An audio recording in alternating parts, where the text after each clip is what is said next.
Good morning guys, स्वागत है आपका हमारे यूट्यूब चैनल ग्लांस एकेडमी पे। आज की इस वीडियो में हम डिस्कशन करेंगे मॉडर्न हिस्ट्री का लास्ट टॉपिक चल रहा है ये लूसेंट की जो हमने सीरीज शुरू कर रखी है। कंपनी के अधीन गवर्नर जनरल जो जनरल या वायसराय थे उनके द्वारा कौन से इंपॉर्टेंट काम किए गए, कौन सी नीतियाँ बनाई गई, कौन सी जो है कि भारत के लिए अच्छी रही, खराब रही, इन सभी नीतियों के बारे में हम पूरा डिस्कस करेंगे। पूरी मॉडर्न हिस्ट्री कवर कर दी गई है, बस एक लास्ट में टॉपिक रखा गया ताकि पूरी मॉडर्न हिस्ट्री प्लासी के युद्ध से भारतीय राष्ट्रीय आंदोलन तक दोबारा रिवीजन हो जाए गवर्नर और वायसराय के माध्यम से। जिन दोस्तों ने अभी तक जो है कि उन वीडियो को नहीं देखा है तो पहले चाहे वो चैनल पर और प्लेलिस्ट में जाएं लूसेंट सीरीज, वहाँ से वो चेकआउट कर सकते हैं। और आपकी जानकारी के लिए बता दूं, मैंने अभी रिसेंटली ये वीडियो अपलोड की है कि लूसेंट को 40 दिन में कैसे ख़त्म करें। मैंने अपने जो 40 दिन में ख़त्म की और एक गवर्नमेंट सर्विस प्राप्त की यूपी में, तो आप भी उससे समझ सकते हैं। लूसेंट जैसी इंपॉर्टेंट बुक जो civil services exam, one day exam, railway, SSC, NTPC सभी एग्ज़ाम्स के लिए बहुत ही महत्वपूर्ण है। कैसे आप 40 दिन में पूरा अच्छी तरीके से कवर कर सकते हैं, तो आप उस वीडियो को जरूर देखिएगा। और अगर अभी आप चैनल पर नए हैं तो प्लीज़ चैनल को सब्सक्राइब कीजिएगा, बेल नोटिफिकेशन ऑन करिए ताकि आपको नोटिफिकेशन मिलती रहे हमारी वीडियो की। शुरू करते हैं हम आज की क्लास की। देखिए, पहले हम देखते हैं बंगाल के अधीन गवर्नर जनरल, फिर उसके बाद हम बंगाल के गवर्नर को भारत के गवर्नर में कन्वर्ट करेंगे, उन सारी पॉलिसीज़ को देखेंगे। तो पहले हमारे रॉबर्ट क्लाइव साहब से स्टार्ट करते हैं जो 1757 से 60 तक थे और पुनः 1765 से 67 तक थे। रॉबर्ट क्लाइव ने बंगाल में द्वैत शासन की व्यवस्था की। ये याद रखने वाला प्रश्न है, यहाँ से पूछ लिया जाता है कि बंगाल में द्वैत शासन की व्यवस्था किसने शुरू की थी, तो रॉबर्ट क्लाइव ने। क्योंकि 1757 का जो प्लासी का युद्ध इन्होंने जीता था, वहाँ से बंगाल में द्वैत शासन शुरू हो गया था, जिसके तहत राजस्व वसूलने, सैनिक संरक्षण और विदेशी मामले कंपनी के अधीन कर दिए गए, और जबकि शासन चलाने की जिम्मेदारी नवाब के हाथों में दे दी। यानी एक ही बंगाल को दो लोग अब चला रहे हैं, एक कंपनी चला रही है और एक नवाब चला रहे हैं। और इसके पश्चात इसने मुगल सम्राट शाह आलम द्वितीय को इलाहाबाद की संधि जो बक्सर के युद्ध के बाद हुई, बक्सर का युद्ध 1764 में हुआ था, के द्वारा कंपनी के संरक्षण में ले लिया। इस संधि के जरिए ईस्ट इंडिया कंपनी को देश की राजनीतिक और संवैधानिक व्यवस्था में दखल देने का अवसर मिल गया, क्योंकि मुगल सम्राट उस समय पूरे भारत का सम्राट माना जाता था। और शाह आलम द्वितीय को इलाहाबाद की संधि के बाद जो है कि जो बक्सर का युद्ध हुआ था उसके बाद संधि करने के पश्चात कंपनी को भी भारत के स्तर पे राजनीतिक और संवैधानिक व्यवस्था में दखल देने का अवसर मिल गया, और यहीं से भारत में ब्रिटिश शासन की नींव पड़ी। इसलिए कहा जाता है कि प्लासी का युद्ध तो केवल प्रारंभ था, अंतिम मोहर तो बक्सर के युद्ध से लगती है कि ब्रिटिश ही अब इस भारत को पूरा चलाएंगे। तो रॉबर्ट क्लाइव के समय ये सारे इंपॉर्टेंट काम हो रहे थे। वहीं रॉबर्ट क्लाइव ने बंगाल के समस्त क्षेत्र के लिए 2 उप दीवान, बंगाल के लिए मोहम्मद रजा खां और बिहार के लिए राजा सिताब राय को नियुक्त किया। बताते चलूँ मैं आपको कि तत्कालीन जो बंगाल था उसमें जो है कि आज का बांग्लादेश भी शामिल था, बिहार भी शामिल था, उड़ीसा भी शामिल था। आगे चल के 1937 में जो है कि उड़ीसा, बिहार ये सारे राज्य अलग अलग होंगे, लेकिन उस समय का बंगाल बहुत ही बड़ा था। आज जितने क्षेत्र मैंने बताए ये सारे बंगाल में शामिल थे। इसलिए यहाँ पे बिहार से राजा सिताब राय को नियुक्त किया गया और बंगाल के लिए मोहम्मद रजा खां, और अन्य गवर्नर जनरल भी उनके पश्चात आए जो बरेलास्ट थे, कार्टियर थे और वॉरेन हेस्टिंग्स। सबसे इंपॉर्टेंट होंगे वॉरेन हेस्टिंग्स। अब इन्हीं का हम अध्ययन शुरू करेंगे। तो अभी जो गवर्नर जनरल आपने पढ़े, ये हेडिंग थी बंगाल के गवर्नर के अंतर्गत, जो केवल बंगाल तक ही अपना शासन कर रहे थे। लेकिन अब आएंगे जो गवर्नर जनरल, वो कंपनी के अधीन आएंगे कि कंपनी के अधीन गवर्नर जनरल किस तरीके से काम कर रहे थे।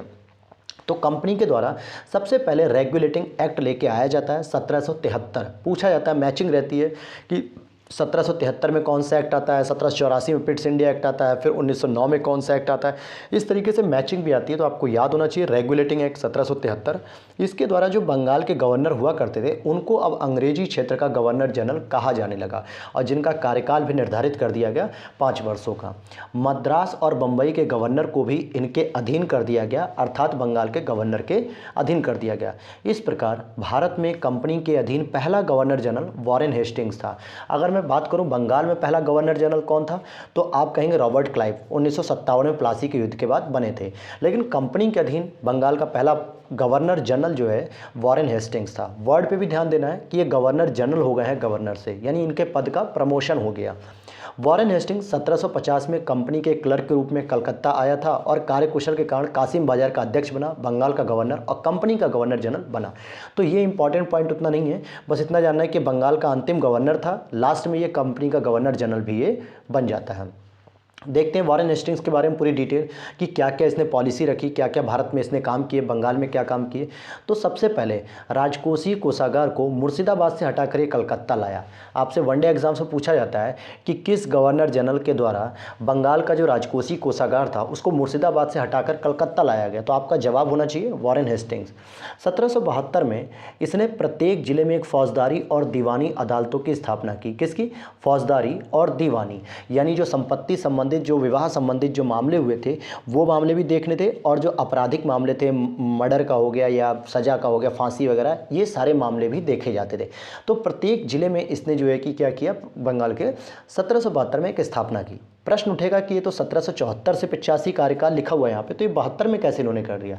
तो आपको बताते चलें, रेगुलेटिंग एक्ट 1773 में गवर्नर जनरल बनाता है, लेकिन इससे पहले ये बंगाल का गवर्नर था, तो उस समय ये 1772 में ये सारे काम कर रहा था। फौजदारी अदालतें सदर निजामत अदालत द्वारा निरीक्षित होती थी और नाजिम द्वारा नियुक्त दरोगा अदालत की अध्यक्षता करता था।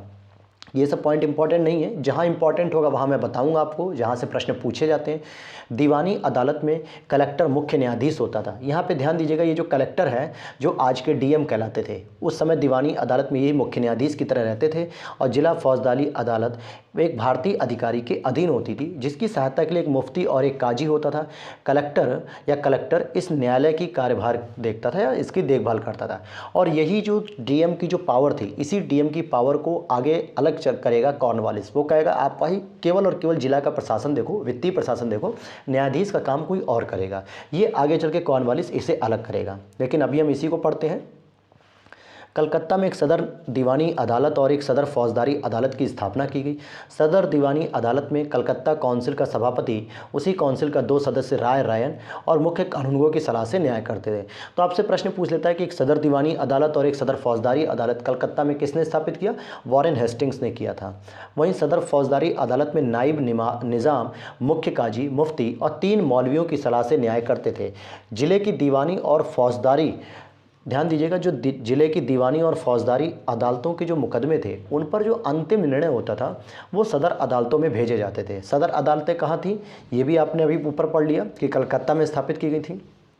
वहीं दीवानी मुकदमों में जैसे जातीय कानून अर्थात हिंदुओं के संबंध में हिंदू कानून और मुसलमानों के लिए मुस्लिम कानून लाया जाता था, जबकि फौजदारी मुकदमों में मुस्लिम कानून लागू किया जाता था। अब यहाँ पर ये चीज़ देख सकते हैं आप कि बंगाल विभाजन का बीज जो है कि यहाँ भी आपको देखने को मिल सकता है। या सांप्रदायिक तनाव में हिंदुओं के लिए हिंदू कानून, मुसलमानों के लिए मुसलमान कानून, ये अच्छी बात है भाई, सबकी धार्मिक मान्यताएँ होती हैं, परंपराएँ होती हैं, आप उनके परंपराओं और धार्मिक मान्यताओं को ध्यान में रख के आप निर्णय दीजिए। लेकिन फौजदारी आपराधिक मामले में आप हिंदू हो, मुसलमान हो, सिख हो, ईसाई हो, किसी को भी एक कानून से आप जो है कि कर रहे हैं, जबकि इनके लिए कानून कैसा होना चाहिए? धर्मनिरपेक्ष होना चाहिए, जो किसी भी धर्म का ना हो। एक ऐसा कानून होना चाहिए जो यूनिवर्सल सभी धर्मों के लोगों पर लागू होना चाहिए था। तो यहाँ से हिंदू मुस्लिम जो सांप्रदायिक तनाव बढ़ रहा था, इसको इन्होंने शुरू किया।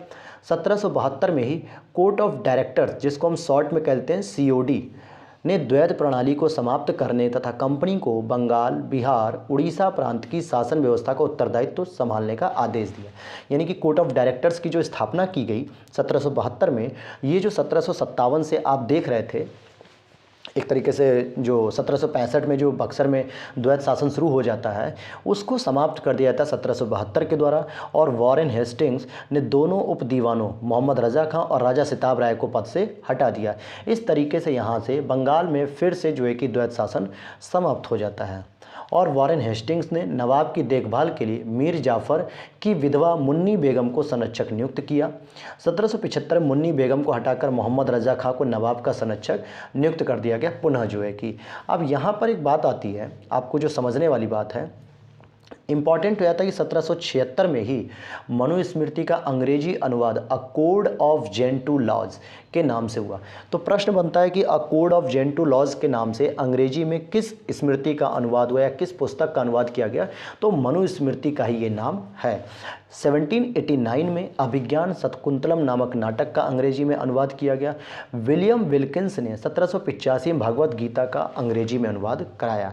प्रश्न बन जाता है आपसे कि भगवत गीता का अंग्रेजी में अनुवाद किसने कराया? विलियम विल्किंस ने। वहीं हेस्टिंग्स ने 1781 में कलकत्ता में मुस्लिम शिक्षा के विकास के लिए पहला मदरसा स्थापित किया। बहुत इंपॉर्टेंट प्रश्न ये पूछा जाता है कि भारत में पहला मदरसा, या यूँ कहें कि बंगाल में प्रथम मदरसा किसके द्वारा स्थापित किया गया, तो वॉरेन हेस्टिंग्स 1781 में। और इसी के समय, वॉरेन हेस्टिंग्स के समय ही 1782 में जोनाथन डंकन ने बनारस में संस्कृत विद्यालय की तथा सर विलियम जोन्स ने the Asiatic Society of Bengal की स्थापना की। तो प्रश्न बनता है कि the Asiatic Society of Bengal की स्थापना कब हुई? 1784 में। किसने की? विलियम जोन्स ने की। वहीं बनारस में संस्कृत विद्यालय हिंदुओं के लिए जोनाथन डंकन ने की 1782 में। और 1781 में प्रथम मदरसा जो मुस्लिम शिक्षा के लिए था, वॉरेन हेस्टिंग्स ने। तो आप देख सकते हैं कि इसी एक लाइन में आपके 3 प्रश्न बने हुए हैं। और आप लोग जब लूसेंट पढ़ते हैं तो लाइन टू लाइन तो पढ़ते हैं, लेकिन क्या इंपॉर्टेंट है, क्या प्रश्न पूछे जा रहे हैं, उस ट्रेंड को पता नहीं करते हैं, ना एनालिसिस करते हैं, और आप लोग केवल लूसेंट को रटते रहते हैं। और मैं आपको बताऊं कि लूसेंट को 40 दिन में कैसे ख़त्म कर सकते हैं, इस वीडियो को आप ज़रूर देख लीजिएगा जाके, हमारी वीडियो की लिस्ट में है वहाँ पे अपलोड, ताकि आप समझ सकें कि मैंने 40 दिन में किस स्ट्रैटेजी और स्मार्ट तरीके से ख़त्म किया था। अगर आप लूसेंट पढ़ते रहेंगे 1 साल पूरा पढ़ जाएंगे, 2 साल पढ़ जाएंगे, फिर भी आपको कॉन्फिडेंस नहीं आता है कि मैं अगर कोई क्वेश्चन आता है तो मैं डायरेक्ट वहाँ से सॉर्ट आउट कर लूँ या सॉल्व कर लूँ। तो बहुत इंपॉर्टेंट है, आप वहाँ पर स्ट्रैटेजी देख सकते हैं कि मैंने किस तरीके से जो है कि उसको कवर किया। चलिए आगे देख लेते हैं हम। 1804 में बम्बई में एशियाटिक सोसाइटी और 1823 में लंदन में Asiatic Society of great Britain की स्थापना की गई थी। और जबकि बंगाल में कब की जाती है? 1784 में। तो 3 एशियाटिक सोसाइटी स्थापित होती हैं। एक तो 1784 बंगाल, 1804 मुंबई, 1823 ग्रेट ब्रिटेन यानी कि लंदन। 3 एशियाटिक सोसाइटियों की स्थापना की जाती है। और इसने मुगल सम्राट को मिलने वाला जो 26 लाख रुपए वार्षिक पेंशन थी उसे भी बंद करवा दिया कि अब कोई भी पेंशन वगैरह नहीं दी जाएगी। क्यों नहीं दी जाएगी? क्योंकि अब जो आर्थिक राजस्व का काम था वो कंपनी ही देख रही थी बंगाल में, तो कंपनी के बोझ बढ़ रहे थे, यानी कंपनी पे दबाव पड़ रहा था, इसलिए उसने बंद करा दिया। वहीं वॉरेन हेस्टिंग्स के समय 1780 में भारत का पहला समाचार पत्र द बंगाल गजट का प्रकाशन जेम्स ऑगस्टस हिक्की ने किया। यह प्रश्न बनता है कि बंगाल गजट का प्रकाशन किसने किया? ऑगस्टस हिक्की ने। किस गवर्नर जनरल के शासन में किया? तो वॉरेन हेस्टिंग्स के समय में।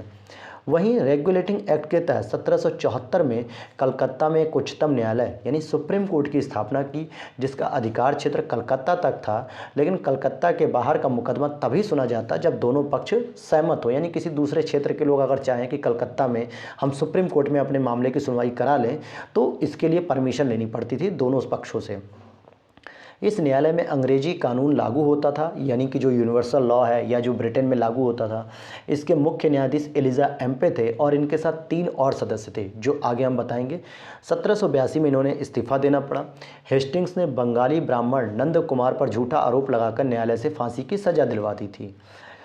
और एक इम्पॉर्टेंट प्रश्न क्या है कि वॉरेन हेस्टिंग्स के समय कौन कौन सी घटनाएं हुई? तो आप देख सकते हैं कि जो गवर्नर जनरल या वायसराय के हम जो चैप्टर पढ़ रहे हैं, इसमें सारा इतिहास जो भी जहाँ जहाँ एक्टिविटी हो रही थी वो एक रिवीजन हो जाएगा, क्योंकि बहुत सारी महत्वपूर्ण घटनाओं के समय कौन वायसराय था, कौन गवर्नर जनरल था, ऐसे प्रश्न आपको बहुत सारे पेपरों में देखने को मिले होंगे। आप अपने पुराने पेपर उठा के देखिए, वहाँ आपको देखने को मिलेगा कि 1857 की क्रांति के समय कौन वायसराय था, या पार्लियामेंटो सुधार किसके समय आया, इस तरीके के प्रश्न देखने को मिलते हैं।